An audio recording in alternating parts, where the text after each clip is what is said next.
No, tomorrow, Egghead. Now! Go ahead!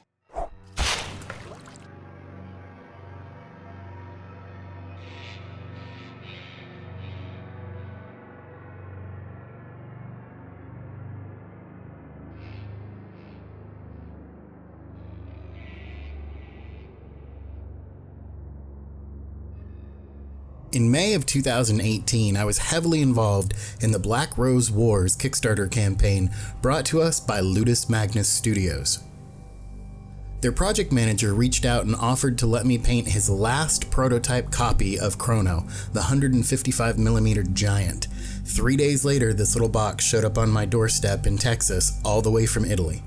We know that resin holds detail incredibly well, but it's also kind of brittle, and there were a few places where there was a little bit of damage, but very minor, easy to fix. They also sent me some really high-resolution reference art and a bunch of logos to use in my project. They were incredibly generous, and I want to extend a huge thank you to all the staff at Ludus Magnus, especially the No Sleep Spriggan. You know who you are. So back to Crono. There's a break in the foot. I think that shoulder was glued a little out of whack because that pole should be touching the pedestal, and there's a spike on his chin that was missing when he got here. But again, these are all very minor and easy to fix. I'll fix the foot and the chin, but I won't reposition the shoulder. We're just going to leave it as is. He also came to me pre-assembled, which I believe I heard he was in 12 pieces originally, but when I got him he was already glued together, so not being able to paint him in sub-assemblies might be a bit of a challenge. But the detail is insane. I mean, even that captive in his chest, later on you'll see the guy has individual teeth. Like, I expected quality, but I was really surprised at how detailed he really was once I got him in my hands. And the more I looked at him, the more detail I saw. So I was really excited to get this guy primed, which usually makes a lot more of the detail pop. So I wanted to get him into the airbrush booth, fired up the compressor, and I got some really awesome shaky footage that you'll see here in a minute where the compressor just vibrated the hell out of my camera. But anyhow, we got him in the booth, got him sprayed, gave him a good generous coat of Badger's Stynal Res gray primer, and as you can see now that the shaky footage is gone, the detail just popped. I mean, as soon as I primed him, the detail just screamed off this model, and every time I looked at him I could see more little things, and I mean, it was just amazing. So as far as Crono goes, I'm going to break him down into 4 parts: the skin, the armor, the sash, and the details. And you can kind of see here, it may not be readily apparent, but I've already done the flesh. This is going to be a long video. I think we're creeping up on 36 minutes, but considering I had over 100 hours of footage to go through, I'm pretty happy that I got it boiled down to just around half an hour. So here, looking at the flesh, this was the very first thing I did, and I used the cold flesh from Vallejo's Nocturna. Their Nocturna line is unconventional skin tones, and this cold flesh was exactly where I needed to start to get Crono to come to life. I knew I'd be doctoring it and putting different washes and details on top of it, maybe some dry brushing, but this was a perfect place to start.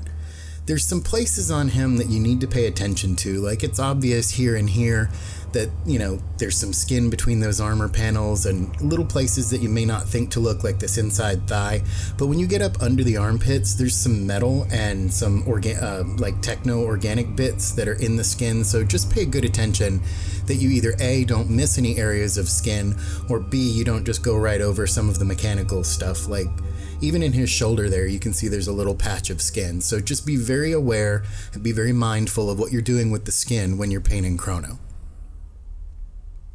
So now that I had the skin pretty much where I wanted it, it was time to move on to that sash. And I did the sash with just a basic tan color, knowing that this is supposed to look like leather and that we're going to come back later and add different highlights and different details and some washes to kind of blend it all together to make it look like some really beat up old leather. For some reason, I don't know why, it made me think of like an old school butcher's apron, this old thick leather that's had decades of oil and blood and all kinds of stuff all over it, so it's definitely seen better days. But you can see when we turn him upside down here that there's this cool Ludus Magnus Studios watermark on the bottom. But when we try looking under the sash here, you can get a good section of it, but you're not going to be able to get in there and reach all of it. And I finally had to resign myself to the mentality of, if you can't get in there to paint it, you're probably not going to see it, so don't freak out. Again, with him being in one piece and not sub-assemblies, you're going to have to find some creative tricks to get into some of those tighter spaces. But here I want to say I've got about 3 coats of this basic tan on the sash. And then, again, we're going to come back later and do a lot of detailing and a lot of different things to get that to look like aged leather. But for now, we've got the base coat on, and it's time to start addressing and thinking about the chains and the details, which we'll tackle later. But I often find it's good to keep these things in the front of your mind now and start planning for later. So yeah, the armor is still primer gray. It's all very desaturated, so it's kind of hard to tell, but the skin is base coated, the sash is base coated, and next it's time to start doing a little bit of cleanup and move on to some of those armor panels. So the color that I chose to do the armor is so close to that gray primer color. It's Vallejo's model color Blue Gray Pale. It's a color I never thought I would use sitting on my shelf, but when I started looking at the reference art, this was exactly the color I needed for the armor, at least a good starting point. And here, again, off camera I did the majority of the work, but here you can see the 3 basic areas are base coated now. The flesh has that very, very pale purple cold flesh from Nocturna. The armor is done that blue gray pale by Vallejo's model color. And I want to say I used P3's Beast Hide on the sash. So the 3 main areas are base coated, and it's time to start doing some detail work. And one of the first things that I wanted to pick out were the edges of the flesh that were adjacent to armor. So using a flesh wash, and it really doesn't matter which one, I think I used Citadel's Reichland Flesh Shade, but I used a flesh color and I wanted to make sure that it was heavier against the armor panels and then it kind of feathered out into the skin areas. I wanted a kind of soft blend, a soft transition. I didn't want a ridiculously hard line, and there are going to be other washes and other things done to this, so this is really just a preliminary step. I wanted to use this flesh wash to kind of separate the skin from the armor, which we're going to do in lots of different ways, but this is just the very first step. So going through and tracing every edge of every armor panel and making sure to pay special attention to some of the bio-techno-organic things stuck into his skin and a few of the little tiny places where there's like holes and cables running through his skin. It was a lot of time spent doing this flesh wash. I want to say I think I spent months painting Crono, not every night, on and off. But I think just this flesh wash, all this edge lining of the flesh wash, I think this took me probably close to a week, almost 2 weeks to get all this done. Just a couple hours at night after the family's asleep. But you can see here, I've definitely separated the skin from the flesh, and I've picked out some of the details that are embedded in his skin, as well as things like the nails, the fingernails, the toenails. So this is step 1 of really getting that flesh where we want it. The next thing I did off camera was a very, very pale wash over the initial skin and that flesh wash. I took Citadel's Druchii Violet and I diluted it way down. I want to say 5 drops of Lamian Medium with 1 drop of the Druchii Violet. So it was more of a very, very pale purple stain, and it's already helped kind of blend that Nocturna cold flesh into that flesh wash we did around the edges. But if I had started with this purple color and then added that flesh wash, I think the whole thing would have been that much darker. The next thing I did was start to go and pick out some of these inorganic bits that are wedged into his skin, and I did this with a diluted black wash. I think I might have even added a drop of purple, 2 drops of black, and then thinned it down. And this was just to get some of these really weird areas to show and separate from the skin. And I didn't want to go lighter like the color of the armor. I definitely wanted to go darker to make sure that these really stood out and were very prominent. I also went around and got some of the edges that I thought should be a little bit more shadowed. So I took that same kind of diluted blackish purple wash and went over some of the areas that I thought had armor panels hanging over them that would cause a lot more shadow in certain areas than others. I didn't do this across the top of the head or the top of the hands, but more of the under areas, like underneath this thigh or underneath his arms and shoulders. And this is now the third wash, on top of everything. So now it's time to start picking out some light stuff. I grabbed Citadel's dry brush paint, the Rack White, and using a really small brush that I use for kind of close, meticulous dry brushing, I started going over all the skin, and this took a long time. But now you can see this white really counterbalanced that flesh and brought all the veins and the stitching and everything. It really brought it out. So now that I had the darks done and the lights done, I wanted to go over the whole thing again and really kind of blend that flesh together.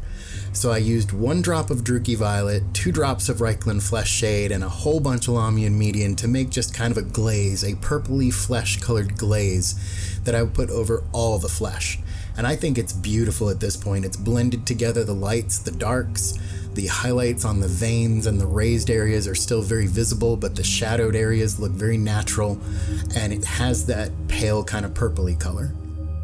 So now that the skin is completely done, it's back to the sash, and the first thing I wanted to do was really shade the most recessed areas. So I used some black wash, Citadel's Nuln Oil, and I also came back with some Agrax Earth Shade as well. And I alternated around quite a bit. You're going to see we're going to do lots of washes here, and we're going to use Beast Hide to get in here and add a little bit of highlights. I think we're also going to use P3's Hammerfall Khaki to get in here and continue adding some of the aging and weathering distressed look. But first things first, I went over it with a 50-50 mix of Agrax Earthshade and Nuln Oil, and I think I diluted it down just a little bit because I didn't want it to stain the leather areas. I really genuinely wanted it to shade the most recessed areas. And I didn't even have a brush that big. I had to go to the garage and find something like from our house painting stash and use that. So you can see it's starting to stain those colors a little bit, but it's definitely shading the darkest areas the most. So now I've moved on to using that Beast Hide and that Hammerfall Khaki to pretty much edgeline almost everything, but also pick out details like the holes and some of the rips in the fabric. And yes, right now, if you look very carefully, it's a little streaky, it's a little splotchy, like it's not a smooth blend, and there's a reason for that. We're gonna go over this with so many other washes, it's gonna blend together. So some of what I've done has been with Agrax Earthshade, but I also want to use a more yellowy brown, so I'll use some Seraphim Sepia and dilute everything down with Lamian Medium so that I'm not staining everything, I'm just very gently glazing over everything. So we've shaded the darkest areas with the 50-50 Agrax Nuln Oil, the brown-black, and now I think this is the first of the Seraphim Sepia that I'm going over the whole thing with. And to be completely honest, I think in total I alternated back and forth between the Agrax Earthshade with a little bit of Nuln Oil and the Seraphim Sepia a couple of times. And now that we've got, 4 or 5 different layers of washes built up on top of this, you can see that it's starting to massage those colors together a little bit. We can still see the original base coat, and we can definitely see some of those highlighted areas, but the more we go over them with these washes, the less those look splotchy. Everything kind of blends together, and kind of here at the end, we've got that old gnarly beat up leather look where the parts that drag on the ground are definitely darker. Maybe they've got blood and oil and mud, decades, centuries worth, accumulated in them, but the edges definitely have that wear and tear, and places where there's holes are very easy to see. So what started off as kind of a splotchy edge lining job intentionally, you can see now using all these different washes alternating between the Agrax Earthshade, which is an umber, and the Seraphim Sepia, which is sepia, or sepia, however you want to say it. We've now got a really, really authentic looking leather on our hands, and I could not be happier with the way this leather turned out. I think it looks great. So before I start tackling the chains, I wanted to get those little hands in there. So I grabbed P3's one of their flesh colors, and you can use any flesh color, and we're going to go over it a couple of times. But I did that staff first, just get it out of the way. It was one of the last big areas to base coat, and then came back and using this Midland flesh from P3, I went through and picked out all the little appendages hanging around his waist, and there's a couple of hands hanging from chains on the back. Be mindful of the fact that they also have bandages. They're not just solid, so you don't just want to go through that whole thing and paint the entire hand, because you're going to be painting over some bandages, and you're going to have to come back and paint them later either way. So the 3 or 4 hands hanging around the back, and on the front there's 3 or 4. Some of them are really wedged in there in a very hard to reach place, so take your time, be very patient, use a really small brush, and be very careful. After I got all the flesh blocked in, I wanted to address these glass cylinders. I'm not quite sure what they're supposed to be, but I figured I'd go ahead and base coat them with something I can use as a good foundation to modify as we go. So I opted for that model color blue-gray pale, the same color I did all the armor. And there's 3 in the front and 4 in the back, if I'm not mistaken. So after getting them base coated, you can see here, I went over the edges of them with Citadel's Technical Paint Lilac Oxide, which is supposed to give you that kind of verdigris look. The reason the Statue of Liberty is green is that patina on the metal, and it looked really good. While I was waiting for this stuff to dry, I went ahead and tackled the chin spike. I molded a few different spikes out of green stuff. I knew I wasn't going to be able to get a razor sharp point, but I went ahead and got enough of a piece in there that I can go ahead and glue it in, and I can clean it up as we go. And speaking of cleanup, as nice and neat as I've been, I did still have some cleanup to do on the armor. So while I was waiting on that to dry, I did a little bit of the pedestal. I did a black ring around the edge. I have this subconscious thing where when the pedestal looks like it's kind of done, when the base starts coming together, subconsciously I feel like I've got more accomplished. So I threw a black wash on the cobblestone base and threw a flesh wash on this staff that's in his hand. And I think I also used that flesh wash on the limbs hanging around his waist as well. So now it was time to start shading in some of the armor, and I was very careful. This is one of those less is more, where if you do too much, you're gonna screw the whole project up and have to start over. Yeah, right. But I opted for pale, thin, and I'd rather do more coats than less. So this is actually 1 drop of Nuln Oil, black wash, and 1 drop of Citadel's blue wash, which is their Drakenhof Nightshade. With a lot of Lamian median to thin it way down. So it's essentially a blue-black, very diluted wash. And again, I would rather put on more coats of a thin wash so that I don't go too dark and have it pool up and ruin any specific areas. But this was to start to kind of detail up the armor, as well as start to pick out some of the little scratches and imperfections and really start to make the detail prominent. I went over the staff and the limbs around his waist, dry brushing some of Citadel's Eldar flesh. I don't think it really matters what flesh color you use, just alternate and stagger a couple. Use a darker base and some lighter for dry brushing. And then I wanted to start picking out these copper pieces. I know that as I continue to work, I'm going to get them messy. I'm probably going to bump them with something else, and I may need to clean them up later. But sometimes for me, I don't know about you, but sometimes for me, I like having this stuff in there so I can see it, and it helps me pick colors for other things, or helps me figure out how I want to shade adjacent areas by having those colors there. Sometimes you think you know what you want to do, and then you see it all together and it doesn't quite look right. So for me, now was a really good time to get in there and start doing all these little brass fixtures. There's some of this brass on the halberd, where the halberd connects to the staff. And there's also, I'm not sure I've got it in this segment, but you'll see later, the glass vials hanging around his waist, the top and bottom caps, there we go. You can see that those top and bottom caps to those vials have also been painted brass.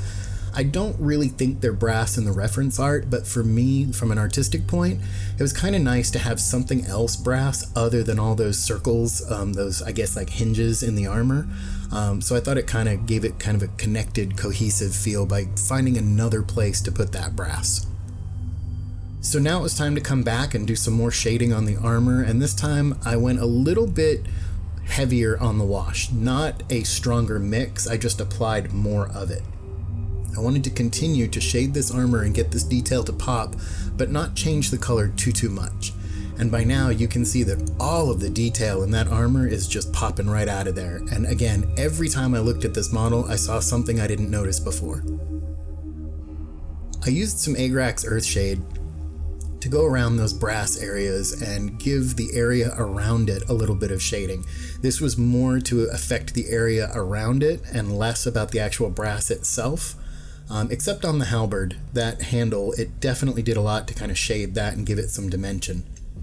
But on the armor, I wanted to shade the areas around the brass, as if maybe some tarnishing because of the brass affected the armor around it. So just very lightly went over that. It takes off some of the shine. We can pick that back up later, no problem. And I mean, at this point, we've passed the 3 main areas and we're in that 4th category, which I call the detail. Now we're just going through and picking out stuff. And the one thing that still obviously needs to be done is that captive in his chest.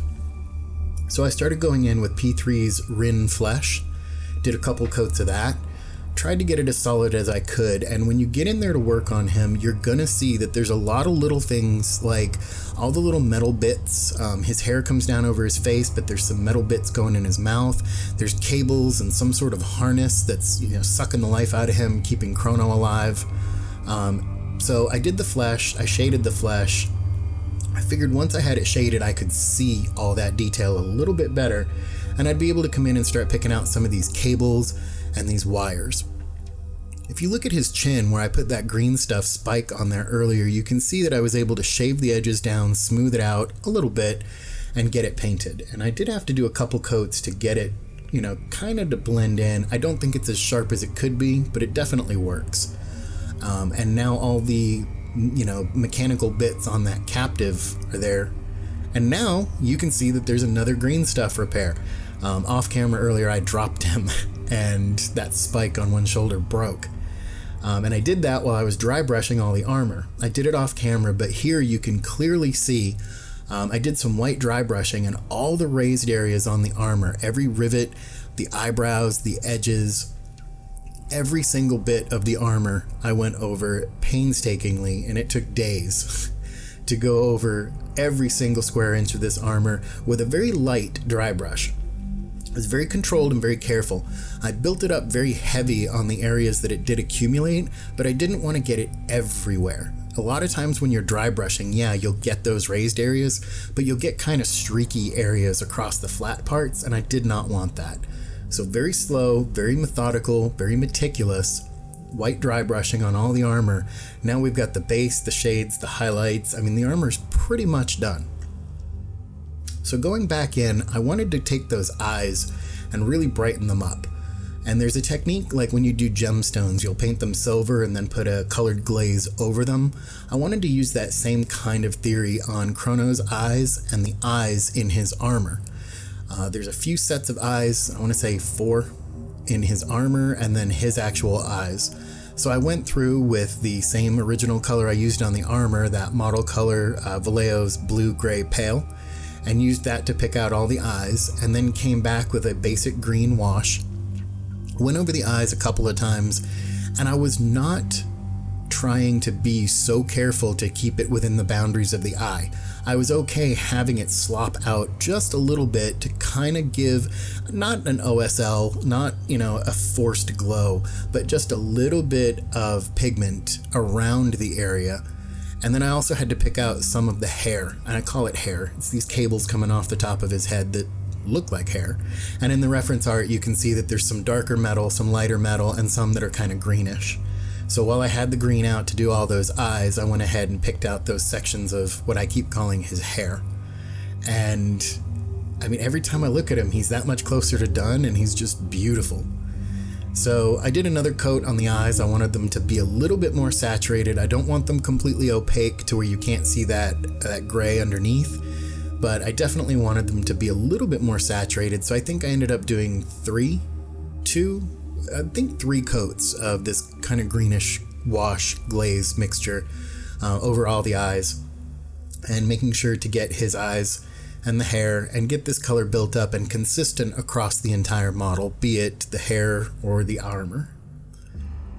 So now you can see that he is pretty much done. There's very little left to do. There's some detailing on the captive. We've got to come back and clean up these brass areas that I told you I knew I was going to get them muddy, but it definitely helped having them in there almost as placeholders. And coming back, some of the dry brushing, I think I hit it a little bit.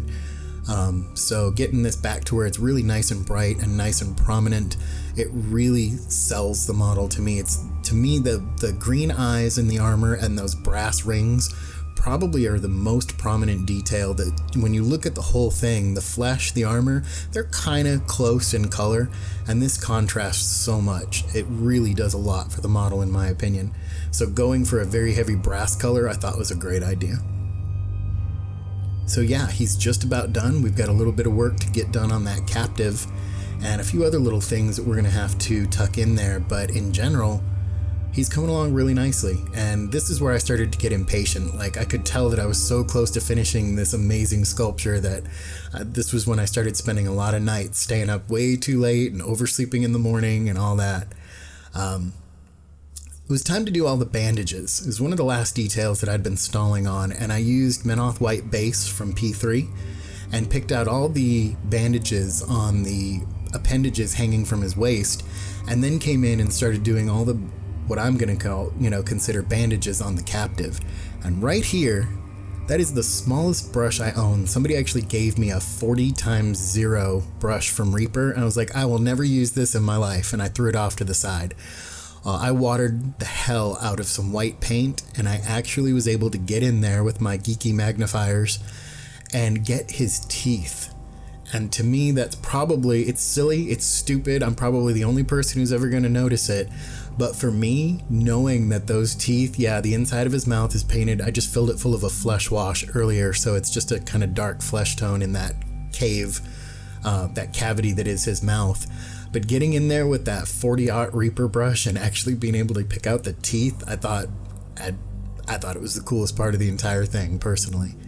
So getting those bandages in there, I also treated Crono's, I guess those are like ribs or teeth. I'm going to think of them more like ribs. I went ahead and did those, that Menoth White Base as well, just like the bandages. And then I came in with some brown, some umber wash. I'm pretty sure I used Citadel's Agrax Earthshade.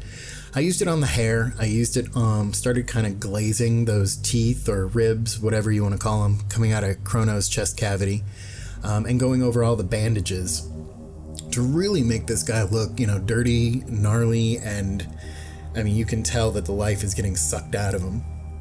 This captive is not happy, obviously, but those teeth look awesome. So yeah, I'm not going to stop talking about those teeth. So here he is. He's just about done. There was just a few little things that I decided kind of almost as an afterthought that I wanted to go back and do. Nothing's going to top being able to pick out those teeth, but there was one last thing, one final detail that I thought would really sell this miniature. And every time I would turn around and look, I would specifically look, what else did I miss? What did I forget? What did I not get? I got all the chains. I got all the mechanical bits. It's the rust. That's what it was. It was the rust. I kept looking at the reference art and it took a while for it to click, but it was the rust. Now, in the reference art, it's very pale. And I know when you look at a piece of art on screen versus looking at a physical miniature that's subject to the lighting of the environment you're in, for me, I made the decision to exaggerate this rust just a little bit. I didn't want to go hog wild and haywire and cover this whole thing top to bottom in orange, especially after all the work I'd done. But if you look at the reference art, there's a little bit of rust in there, and it's a little more subdued than what I'm applying right now. But the more and more I worked on it, I started on that leg, came up that arm, started working on that shoulder. I said earlier that doing the flesh and doing the dry brushing and doing the edge lining flesh wash on the skin took the longest time. This is definitely in the top 5 for time intensive steps on painting Crono. I thinned my orangey rust mixture way down so that it's not even a glaze. It's so light. Some places I had to go over 2 or 3 times where I wanted it a little bit more prominent. In other places, it was just enough to almost stain over the metal. But days and days of working on this rust, and I would let it dry overnight, and I'd come back the next day, hit the whole thing with a matte varnish, and realize that the rust color was not as prominent as I would have liked, and I'd have to, go back and do a whole nother round and go through and pick out some areas, accentuate some other areas. But this, to me, was one of those areas where A, it was a really good idea to put this rust effect in, but B, I would rather take 3 or 4 weeks of meticulous, very careful work to get this rust in here, because we're so close to the end and we've done so much cool stuff. It would really be a shame to ruin him now. So take your time. If you're gonna opt to do this rust effect, really take your time, use a very small brush. You get into a rush where after a while you just do more and more to get it done. Not with this rust. Take your time, slow down, and go through and meticulously pick out all the little rusty bits. And don't just follow the cracks. Do some edges, do some of the holes. While I was doing the rust, I also added some more of that lilac oxide for a kind of verdigris patina on the brass fixture on the halberd there. And yeah, he's done. At this point, I can say Crono is done, other than a little bit of stuff on the base. The pedestal we'll have to address later. But for all intents and purposes, Crono is done after weeks of work. But I can always find one more thing to do. I can nitpick a project to death if I let myself. And I figured there was one thing that it took me a while to kind of wrap my brain around, but there was one thing that was missing. And I'd pick up the model and I'd look at it, and it finally clicked. There was a gloss varnish missing. I'd hit it with matte so many times, it never really dawned on me until the very end when I was like, something's not right here. What am I missing? The varnish on the eyes. I went back and used a brush on, it was just a Vallejo gloss varnish. I went back and hit all of those glass vials around his waist and also the eye sockets on the armor as well as him. I wanted all the eyes on the entire sculpture to really catch your attention in person. And it may not translate really, really well on film, but adding that gloss gave it just a little bit of interest in those areas. The last thing we have to do, and I didn't think about this, was the pedestal.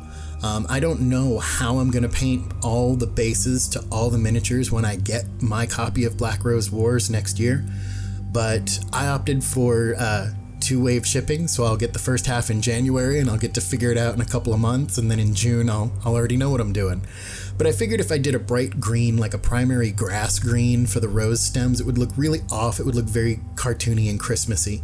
So I just used a few different grays, kind of broke up that cobblestone texture. I painted the roses a very dark gray with a black wash, and yeah, kind of an old dirty green. And there you go. There you have it. That is my completed Crono. Months worth of work, a little bit of experimentation, some tried and true techniques. I could not be happier with the way Crono turned out. I know if you're part of the Black Rose Wars Facebook group, you've seen these photos over and over, and I will continue to post them for a long time. Probably until I start painting the rest of the stuff, then I'll have something else to show you. But this is by far, in all the years I've been painting, this is my favorite thing that I have ever painted. My wife even said, hey, since you're getting a Crono with your game, you can probably put that one on eBay and sell it. And I looked at her and I said, I want a divorce. I'm kidding. I was like, are you crazy? There's no way I would sell this. This is by far the coolest thing that I've ever painted. It's a feather in my cap, and I think it's probably one of the best quality paint jobs. Not just the coolest thing I've ever painted, but I think it's one of the best paint jobs I've ever done. Looking at it after the fact, do I see room for improvement? Obviously, I think every good artist does. But there you go, man. That's my Crono. I'm happy with him. There may be some things I might do different next time, but in general, beautiful sculpture, incredibly well done, and I had an absolute blast painting Crono. Even the meticulous stuff like the rust and the edge lining, it was just fantastic. And the teeth on the captive in the chest, still my favorite part. So thanks for sticking around. Thanks for sitting through 30 some odd minutes of me talking about how to paint Crono. Hopefully when you get your Crono, you can use this video maybe for some ideas. Do your own thing, you know, if you want to go in a slightly different direction, more power to you. It's your miniature, it's your sculpture, you paint it how you want. I personally always try to recreate the reference art, so hopefully something that I've done in this video helps you get your Crono where you want it to be. So again, thanks for sticking around, everybody. Thanks for watching this video. It took me a long time to go through all this footage and boil it down to something that people can sit through without falling asleep. So if you like this video, please hit that thumbs up button. This was a lot of work for this one video. And if you have any comments or suggestions, critiques are welcome. Drop them in the comments section below. And if you haven't yet, definitely subscribe to Egghead Hobbies, because I will be doing a full episodic series for every single miniature in the entire game for Black Rose Wars once I get it in my hands. You can also follow Egghead Hobbies on Facebook, Twitter, and Instagram for behind the scenes pictures, video announcements, work in progress, photos, and all kinds of random stuff. So thanks again, everybody. This was a lot of fun. I really appreciate you guys checking out my work. I appreciate all the compliments I've got on Crono so far, and I'm hoping to do even better stuff when I get Black Rose Wars in my hands in 2019. So have a good day, everybody. Get out of here, man. Go paint something. We will see you later. Take care.